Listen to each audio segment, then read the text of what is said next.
From the nation's capital, Eye on Washington with Marilee Joyce. A weekly discussion about the federal issues most important to Nevada. And now, from Washington, D.C., here's Marilee Joyce.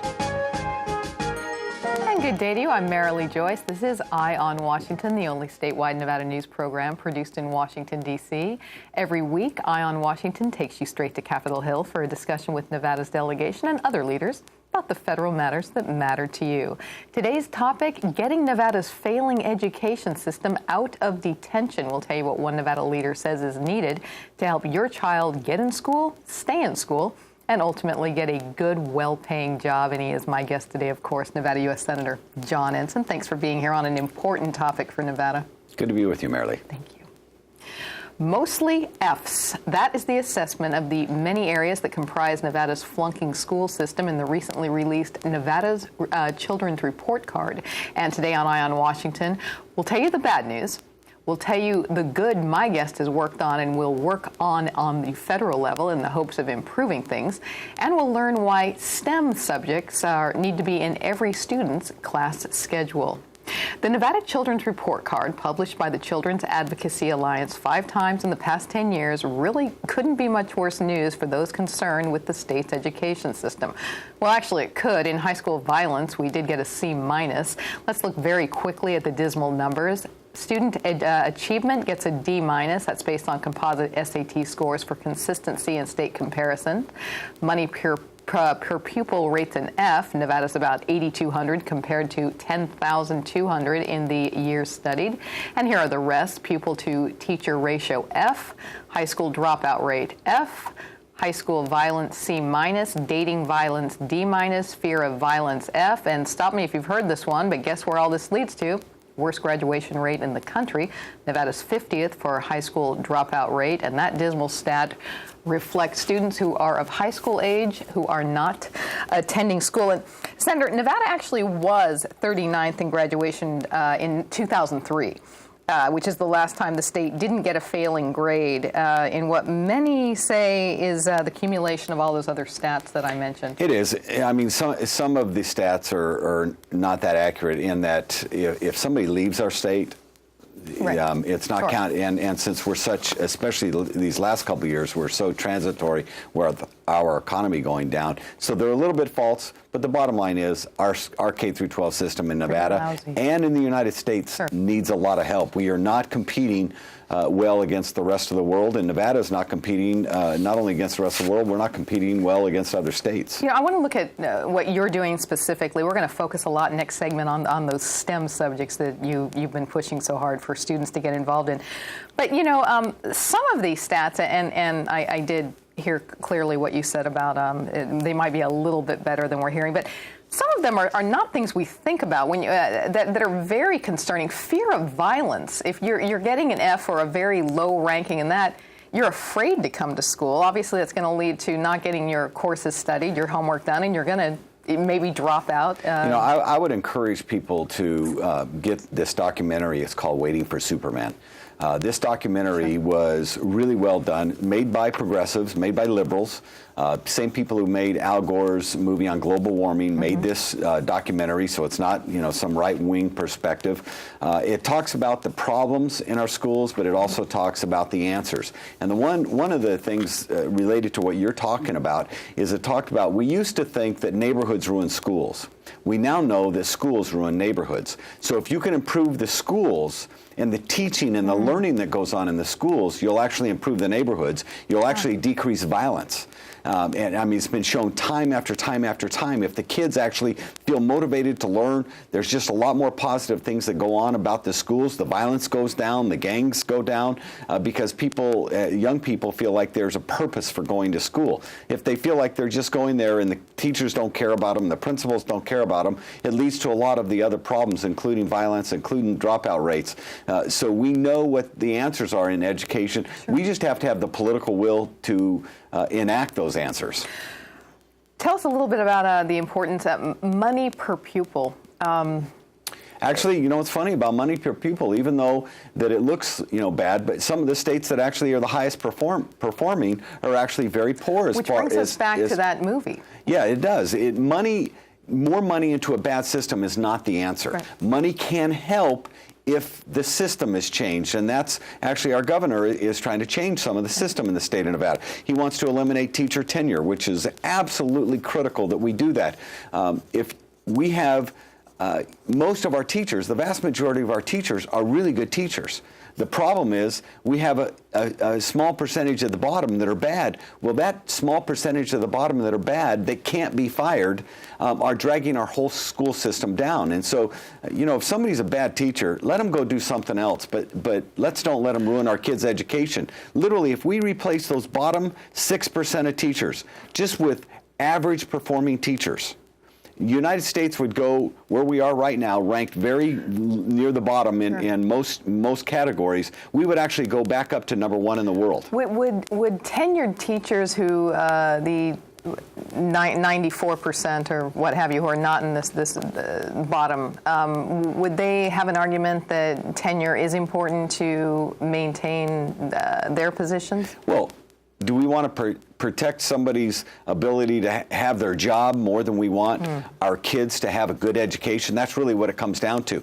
If somebody's a good teacher, they don't have to worry about being fired. What we have to do is we have to put our kids in education and their education first, and that really is why we have to take on the special interest groups, especially in our state and in other states around the country. We can't really do this at the federal level. We need to do this at the state level, but think about it this way. If you're a 5th grade teacher and the kids that you're funneling into your classroom were ruined by a bad 4th grade teacher, now you have all of that catch-up time to do. And when you talk to people at UNLV and UNR and the rest of the higher education places around the state, most of the Millennium Scholarship kids, these are our top kids, right? Most of them have to have remedial courses once they get to college. That will tell you that too many of our schools are not performing the way that they need to. And if we want a healthy economy in the state of Nevada that's diversified, we have to have a good K-12 system. We have no option. We must do this.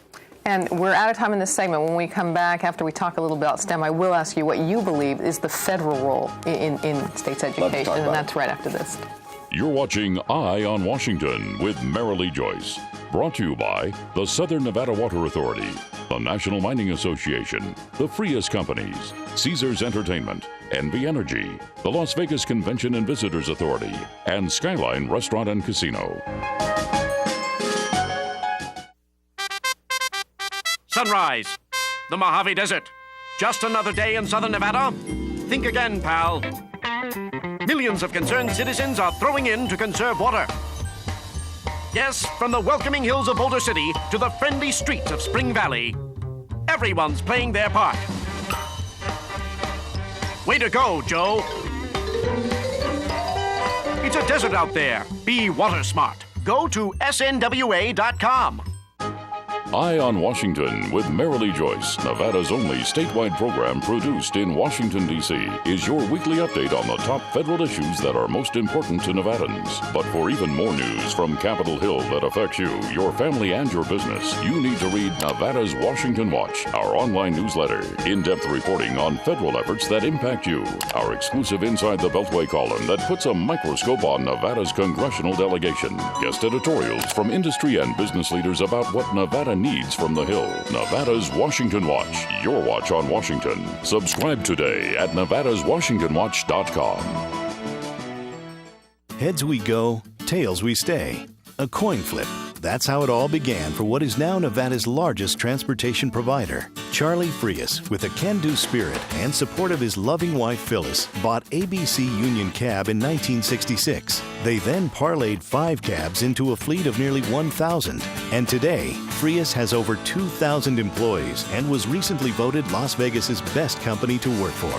Frias, safe, reliable, simply the best. America's minerals have made us a nation of self-reliant dreamers, shaping our world and the endless ways we enjoy it. But red tape often forces us to import more than half the minerals we depend on. Minerals we already have. We don't import our dreams. Shouldn't that go for our minerals, too? The National Mining Association. Learn more at nma.org. And welcome back to Eye on Washington, our discussion of Nevada's flunking education system and what my guest says needs to be done to improve the education system. And my guest today is Nevada U.S. Senator John Ensign. Back when he served on the Senate Health, Education, and Pensions Committee, Senator Ensign played a key role in the review of the Higher Education Act. Now, this legislation, which was reauthorized in 2008, seeks to increase access to institutions of higher education. The Act's provisions targeting financial assistance to students who major in science, technology, engineering, and math, the so-called STEM group of studies needed for many good jobs today, is especially applauded by our senator. Now, he chaired the High-Tech Task Force and has expressed here his concern about the low number of students entering these majors. To encourage students to enter STEM fields, the Act offers extra financial aid to freshmen who completed a rigorous math and science curriculum in high school. Those with declared STEM majors in junior and senior years are eligible for a grant that provides as much as $4,000. Now, Senator, you've said it here, you've said it on your website that you, quote, hope that increasing the assistance provided to these students will encourage more of our best and brightest students to enter these majors. In the years that's passed since the Act, the Higher Act was passed, what are you seeing in Nevada as far as enrollment? We still have so far to go in this. We're just not inspiring our young people to go into the STEM fields of science, technology, engineering, mathematics. I was just visiting with folks in the engineering department out at UNLV. Out of the 1,600 kids that they have there, only 200 of them are American-born.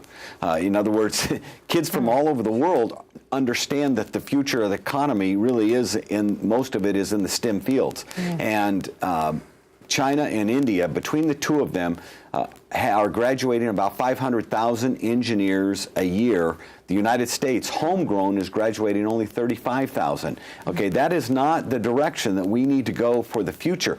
And part of that is that we just aren't inspiring our young people to go into those fields. And when I look at, one of the root causes for that is the United States education system is upside down. We have education majors mostly that are teaching math and science. The rest of the world in K through 12, science and math majors are teaching science and math. And I hearken back to when I was a freshman up at Whittle High School up at Lake Tahoe.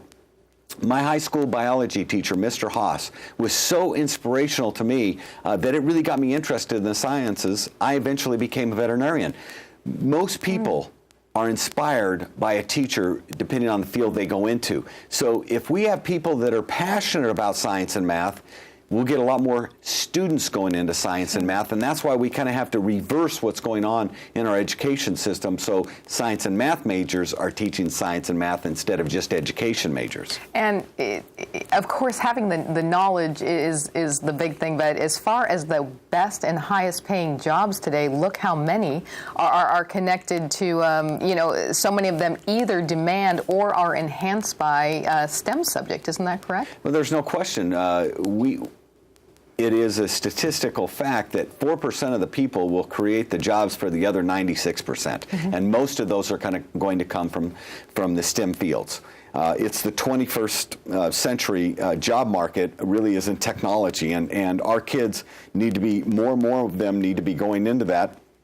And we especially want our best and brightest going into that so that we have all this innovation, all this new talent, all these new ideas, and new companies being formed, so there are jobs out there for the rest of the Americans. You were a big advocate of the America Competes Act when it became, which became law in 2007, reauthorized last summer. Tell us a little bit more about it, and also how you think it's furthering your goal for more STEM students. Well, part of that is we are seeing some states that are changing what I talked about, getting more science and math majors going into teaching to teach science and math. That was part of it. Part of it was to increase basic research.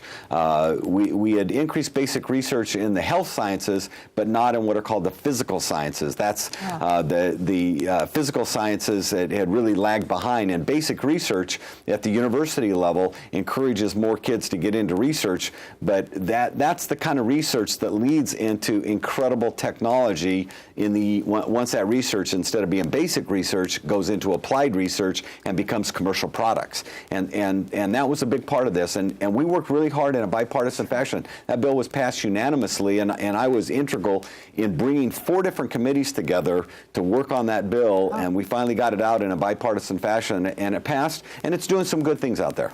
Well, and we'll find out what else good is coming from some of these efforts as far as getting the STEM majors into clean energy jobs. And that's right after this.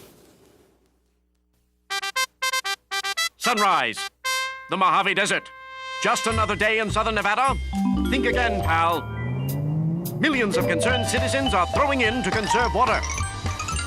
Guests from those hipsters in Henderson to those frolicking families around Lone Mountain, everyone's playing their part. Nice frolicking. It's a desert out there. Be water smart. Go to snwa.com.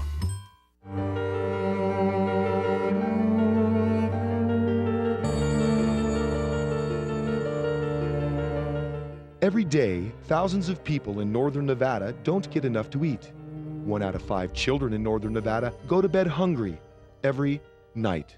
But you can do something about it. Catholic Community Services of Northern Nevada has been providing help and creating hope in our community for more than 65 years. By donating food, time, or money, you can make a difference in a hungry person's life. When you make your generous donation to St. Vincent's Dining Room and St. Vincent's Food Pantry, you're helping to fight the scourge of hunger in Northern Nevada. In these tough economic times, now more than ever, we need to help those less fortunate. To find out how you can donate to St. Vincent's Dining Room and St. Vincent's Food Pantry, call, click, or stop by, and together we can end hunger in Northern Nevada.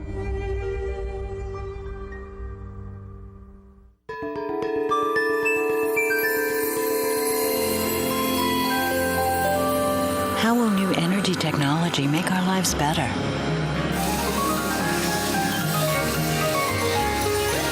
Will geothermal, wind, and solar energy be a bigger part of our future? Yes. And soon it will all be in our backyard. Learn more at nvenergy.com. You already watch Eye on Washington with Marilee Joyce, Nevada's only statewide program produced in Washington, D.C. But for even more news from Capitol Hill that affects you, your family, and your business, you need to read Nevada's Washington Watch, our online newsletter. In-depth reporting on federal efforts that impact you. Our exclusive Inside the Beltway column, putting a microscope on Nevada's congressional delegation. Guest editorials about what Nevada needs from the Hill. Nevada's Washington Watch, your watch on Washington. Subscribe today at nevadaswashingtonwatch.com.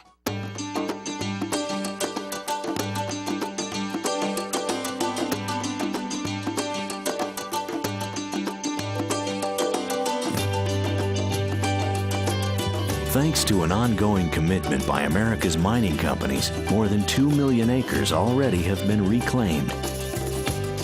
To learn more about reclamation or other aspects of mining, visit nma.org, the National Mining Association. And welcome back to Eye on Washington, our discussion of what needs to be done to improve Nevada's education system, its accessibility, affordability, and its graduation rates. We've been visiting with someone trying to help out with those statistics, and he is Nevada U.S. Senator John Ensign. Last year, the National Science Foundation awarded $600,000 to the University of Nevada to provide scholarships and academic support to engineering students to study renewable energy. The foundation grant means that 20 students annually will receive an average of $6,500. The award, made through the foundation's scholarships in science, technology, engineering, mathematics program, again with that crucial STEM group, appeals to 2 big things Nevada students need for the future. It supports the university's e-Scholars program, which provides financial and other support for engineering students interested in energy-related careers. Double bonus in the potential solar energy capital of the world, huh? a STEM graduate with a career in clean energy. And in a statement when the grant was announced, Senator Ensign said, quote, "It's so important that we teach the youth of today about the great promise in renewable energy." And he added, by increasing our knowledge of renewable energy, we can work to decrease our nation's dependence on foreign oil. And Senator, keeping the education theme of our show, the study of clean energy is a STEM-related field. There's no question. There's still a lot of research that needs to go into clean energy. The renewable energies, obviously hydrogen technology, along with solar and geothermal and wind, which are what most people think about. But there's biodiesel. There's all kinds of research that's being done, and it's being done at our colleges, our universities, and it's exciting to see some of these young people with these brilliant minds that are really inspired to come up with new energy solutions for the future. Literally studying some waste products that can be turned into clean burning energy, and we have so much potential in the state of Nevada that people can see for jobs that I truly believe that it is one of those areas that's going to help diversify our economy. It doesn't produce a huge amount of jobs, but listen, right now in Nevada, we need every job that we can possibly get, and we need to give kids a future. And if they can see those kind of jobs out there, it can inspire them to go into those types of fields in education. So, they can see it. We can take them out and inspire them when they're young on field trips, seeing some of these projects, seeing some of the things they're doing at the university. It kind of all feeds together to create a very exciting, different part of our economy for the state of Nevada. Also, too, I know you and Senator Reed both, and you were on hand when that big announcement was made for the $600,000 grant.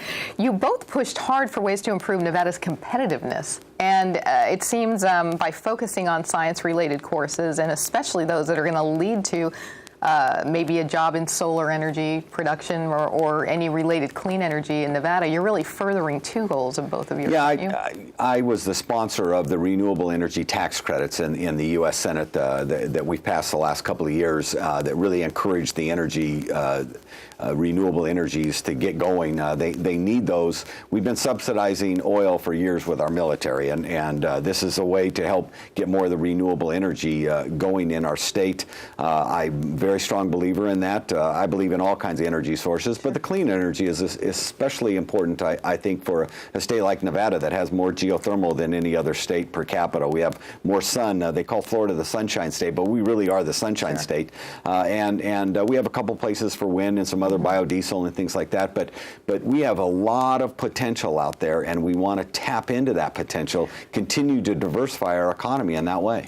We are running out of time here. I want to give you a chance to. You've been such a big advocate and hard worker on your high-tech task force, and you've been on the show several times in the past when you talked about this.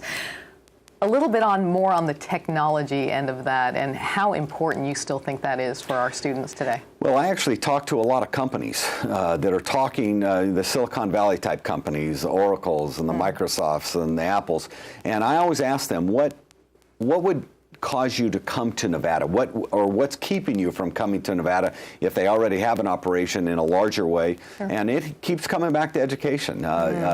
They have trouble attracting employees sometimes.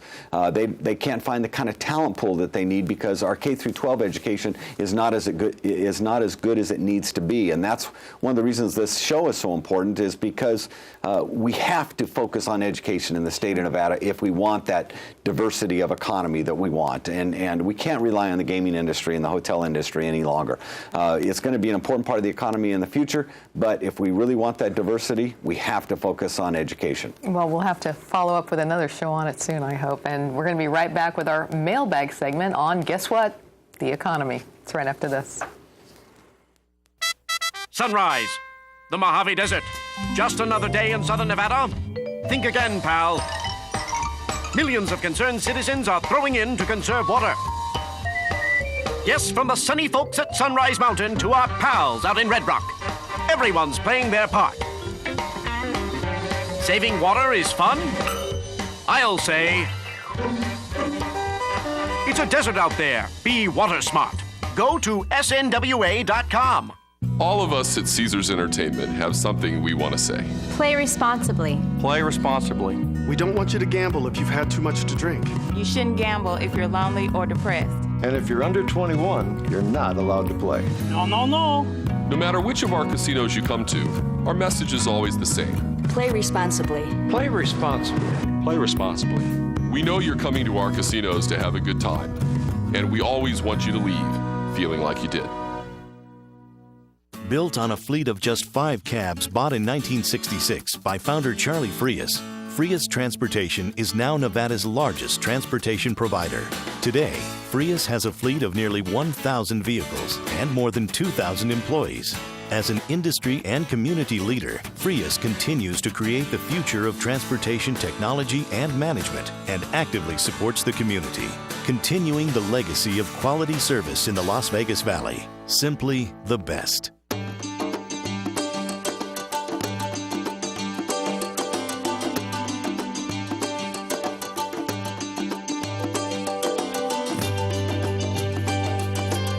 Thanks to an ongoing commitment by America's mining companies, more than 2 million acres already have been reclaimed. To learn more about reclamation or other aspects of mining, visit nma.org, the National Mining Association. Sunrise. The Mojave Desert.